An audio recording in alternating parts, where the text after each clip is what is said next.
The AMX-10 Léger de Combat is a prototype light tank built by Atelier de Construction de l'Essai Les Monolithes as part of the ELC project launched by the French Ministry of Defense in 1955. The purpose of the ELC project was to develop a lightly armored, heavily armed combat vehicle that could be transported and deployed swiftly through airlift. The ELC concept was to mount a strong anti-tank gun on a small but fully armored tankette, resulting in a mobile, concealed light tank destroyer capable of hitting and destroying all types of enemy vehicles at a range of 1.5 kilometers.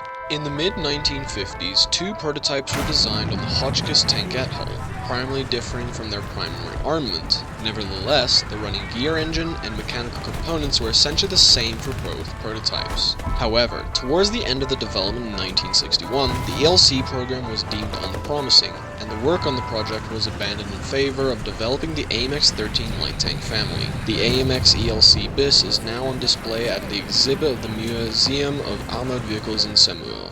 Finally, we get to one of my most favorite tanks in the game. And of course, it's a rat tank.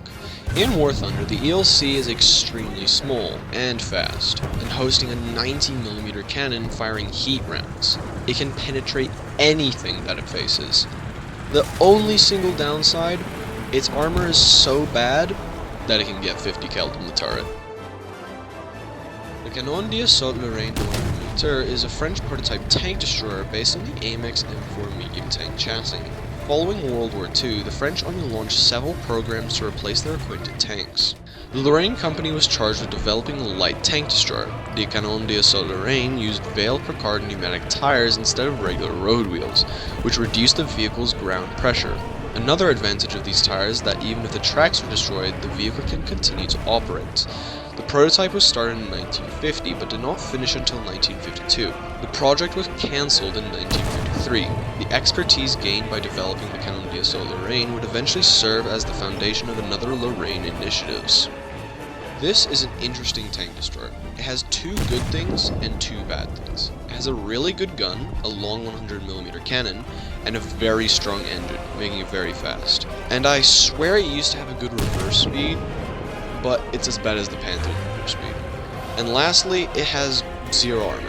As it said, it's a light tank destroyer, which makes this quite difficult to use. Throughout the development of World War II after D-Day, French forces made an effort to capture and rearm as many German Panzers as possible. Most of these tanks were Panzer IVs. However, a small number of Panthers and Tigers were also used by France. A number of Panthers were captured at the Battle of Dompierre after the French surrounded the Panzer Battalion. However, not all the tanks captured during this encirclement were used due to logistical reasons. In the end, all tanks of this type were replaced shortly after the end of World War II. From what I've seen and heard, this is a mishmash of Panther tanks. I think it has the turret of a Panther D and the hull of a Panther G, and performance-wise, it looks like just another Panther. Correct me if I'm wrong.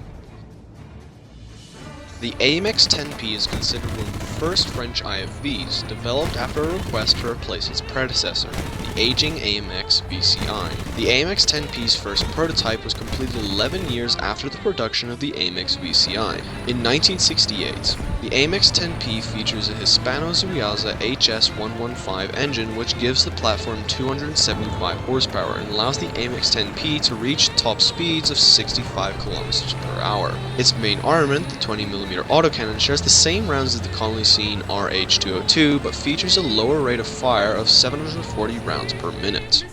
However, this main armament was increased several times throughout its lifespan, being augmented with the Milan launchers, or in some instances being replaced with higher caliber autocannons and even higher caliber cannons to create variants such as the AMX-10RC and the AMX-10M. In total, approximately 1,800 units of the AMX-10P were produced, with production ending in 1994, being replaced by the VBCI.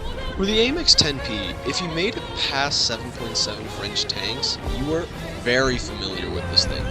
For you who don't know, this is the only AA gun up to 8.7, so you get very familiar with this thing.